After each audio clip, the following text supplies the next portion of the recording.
Most people don't realize this, but every word we speak creates a ripple in the unseen. When you speak something sacred, you aren't just expressing a thought, you're releasing a vibration, a frequency that carries weight. In ancient traditions, speech wasn't taken lightly. Words were seen as living entities, capable of creating, invoking, and even destroying. Sacred truths, especially, were not spoken unless the space and time were divinely aligned. Have you ever walked away from a conversation feeling like something inside you was taken?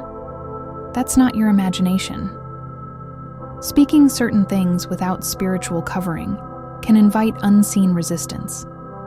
The psychological tension is subtle but powerful. The desire to feel seen, validated, and celebrated battles with the deeper knowing that something should have stayed between you and God. Here's the resolution. Silence isn't a weakness, it's a shield. When something is sacred, it's not ready for public consumption. It needs privacy to mature. Your spiritual downloads are not meant to be explained to everyone. They're not for debate or discussion. They're for embodiment. When you preserve silence, you preserve energy. You allow revelations to sink deep into your soul rather than dissipate into the air. Speak only when it strengthens, not when it simply relieves. Because the moment your sacred insight becomes conversation, it starts to lose its divine charge. Don't trade spiritual gold for fleeting validation. We live in a world that thrives on instant sharing. The moment someone has a spiritual insight, they feel compelled to post it, record it, or preach it. But revelation isn't content, it's covenant. And when you treat the divine as a spectacle, you lose its sanctity.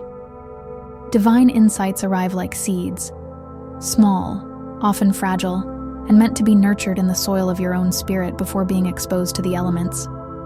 Sharing too soon isn't just unwise, it can abort the process entirely. What you reveal without permission becomes vulnerable to distortion, mockery, and even spiritual attack. This is not fear, it's wisdom. The psychological conflict emerges from the high of revelation. You feel chosen, uplifted, electrified, and naturally, you want to express that. But not everyone who listens will hear with clean ears. Not everyone can interpret spiritual truths without filtering them through skepticism, jealousy, or dogma. When that happens, your revelation becomes distorted, and your own clarity begins to unravel. Here's the resolution. Divine timing is as important as divine truth. Just because you received a message doesn't mean it's time to deliver it. Allow the insight to work through you first. Let it change you, mature in you. Revelation isn't complete until it's been lived. When you hold on to what was meant to be protected, it multiplies. The power of silence ensures your spiritual treasures remain intact. You're not being secretive, you're being wise. Your soul's sacred encounters are not for everyone's understanding. Guard them as you would your most intimate conversations with the divine. Because once the sacred becomes common, it loses its ability to transform. There's a sacredness to your pain that the world does not know how to hold. We're constantly told that vulnerability is strength, and yes, in aligned spaces it is. But vulnerability in front of the wrong people is not strength, it's exposure. And what you expose carelessly can become ammunition in the hands of someone unhealed. The spiritual journey is marked by seasons of emotional tenderness, moments when the soul is raw, confused, or deeply open.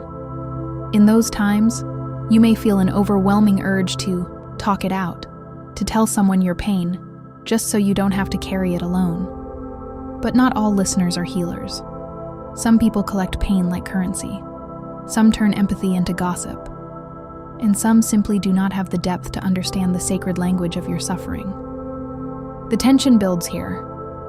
The ache to be known competes with the risk of being misunderstood. It's a primal desire to find someone who can sit with your soul without judgment. But when you offer that access to unaligned hearts, you walk away feeling fragmented, not comforted. Your vulnerability becomes spiritual leakage. Here's your resolution. Vulnerability is holy. It's meant to be poured into vessels that can hold it with reverence. Before you speak, ask yourself, has this person earned the right to hear this part of me? Do they have the capacity to understand without projecting or manipulating? Healing doesn't come from sharing. It comes from being witnessed by someone who carries light. Choose those witnesses carefully. Your deepest truths are not casual. They are spiritual scrolls. Only certain souls have the eyes and hands to hold them well. Until they arrive, protect yourself by learning the art of sacred withholding. It's not repression, it's wisdom. When you walk in divine alignment, your energy changes. You don't even have to say anything. Your mere presence becomes a statement. And not everyone reacts kindly to it. Some will be drawn to you like moths to a flame. Others will silently resent you. This tension is one of the most painful aspects of spiritual elevation, because you begin to realize that being chosen doesn't mean being celebrated. Often, it means being targeted. Your light triggers their shadows. Your peace challenges their chaos. And without any wrongdoing on your part, you find yourself at the center of invisible hostility. This leads to a psychological and emotional conflict, the urge to stay humble and open, yet the growing need to retreat and protect. You might even begin to question yourself. Did I do something wrong? No, you didn't. Your alignment just disrupted the room. The key resolution here is energetic boundaries. You must become selective, not out of arrogance, but out of stewardship. Just as a high-frequency radio doesn't work with low-frequency receivers, your soul cannot vibrate freely in every space. Not everyone can meet you at your level, and that's okay. You don't owe your presence to every room. You don't have to prove your humility by staying where your spirit is shrinking. Begin to notice the spaces that drain you, the conversations that leave you fragmented, the people who subtly compete instead of uplift. And then, choose silence, choose absence, choose withdrawal. Your presence is sacred. It can inspire, heal, and elevate, but only in environments prepared to receive it. Don't dim your light for comfort. Carry it with discernment. At the climax of the spiritual journey comes one of its most misunderstood gifts: silence. True silence. Not the awkward pause, not the absence of words, but the chosen quiet.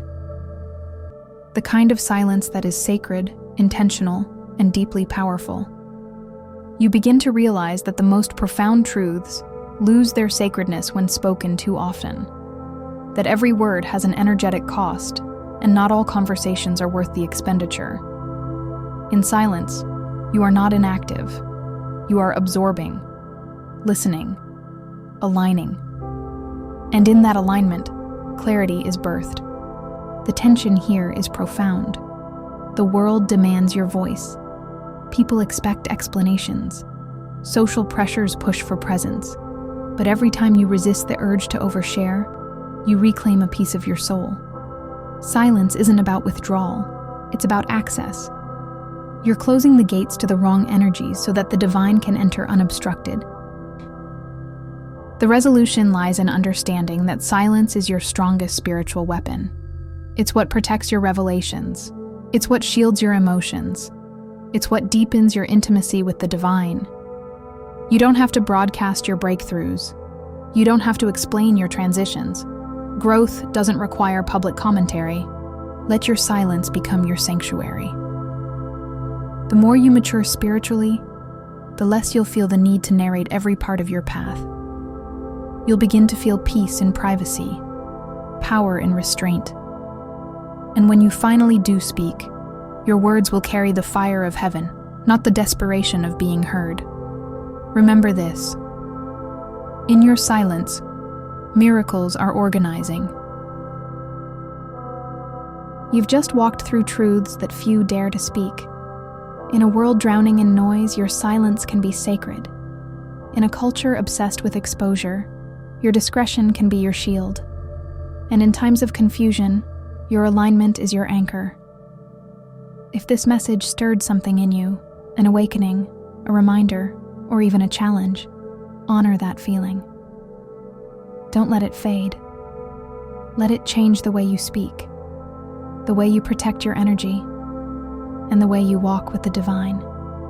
This isn't just a video. It's a spiritual realignment. And if you feel called to go deeper on this journey, I invite you to stay connected. Subscribe to this channel. Like this video to let the algorithm know sacred content still matters.